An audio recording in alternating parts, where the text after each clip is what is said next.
Then a ploughman said, "Speak to us of work." And he answered, saying, "You work that you may keep pace with the earth and the soul of the earth. For to be idle is to become a stranger unto the seasons, and to step out of life's procession that marches in majesty and proud submission towards the infinite. When you work, you are a flute through whose heart the whispering of the hours turns to music. Which of you would be a reed, dumb and silent, when all else sings together in unison? Always you have been told that work is a curse and labor a misfortune. But I say to you that when you work, you fulfill a part of earth's furthest dream, assigned to you when that dream was born. And in keeping yourself with labor, you are in truth loving life. And to love life through labor is to be intimate with life's inmost secret.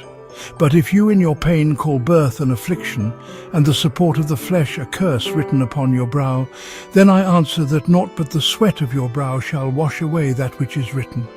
You have been told also that life is darkness, and in your weariness you echo what was said by the weary.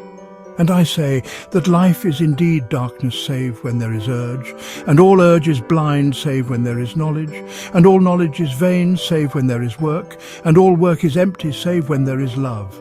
And when you work with love, you bind yourself and to one another and to God. And what is it to work with love?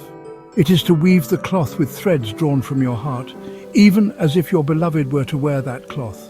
It is to build a house with affection, even as if your beloved were to dwell in that house. It is to sow seeds with tenderness and reap the harvest with joy, even as if your beloved were to eat the fruit. It is to charge all things you fashion with the breath of your own spirit, and to know that all the blessed dead are standing about you and watching. Often have I heard you say, as if speaking in sleep, "He who works in marble and finds the shape of his own soul in the stone is nobler than he who ploughs the soil.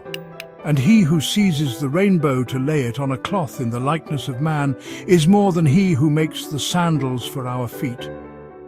But I say not in sleep, but in the over-wakefulness of noontide, that the wind speaks not more sweetly to the giant oaks than to the least of all the blades of grass. And he alone is great, who turns the voice of the wind into a song made sweeter by his own loving. Work is love made visible. And if you cannot work with love, but only with distaste, it is better that you should leave your work and sit at the gate of the temple and take alms of those who work with joy. For if you bake bread with indifference, you bake a bitter bread that feeds but half man's hunger. And if you grudge the crushing of the grapes, your grudge distills a poison in the wine. And if you sing though as angels, and love not the singing, you muffle man's ears to the voices of the day and the voices of the night.